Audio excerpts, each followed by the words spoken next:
árvore cheia de vida cortaram,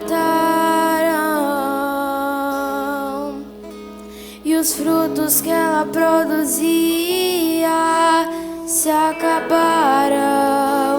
E chega alguém e diz: acabou a história aqui.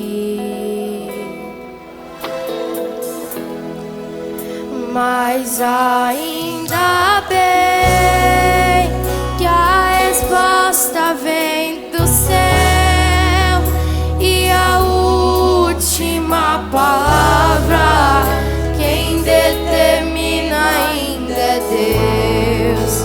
Alguém diz: só estou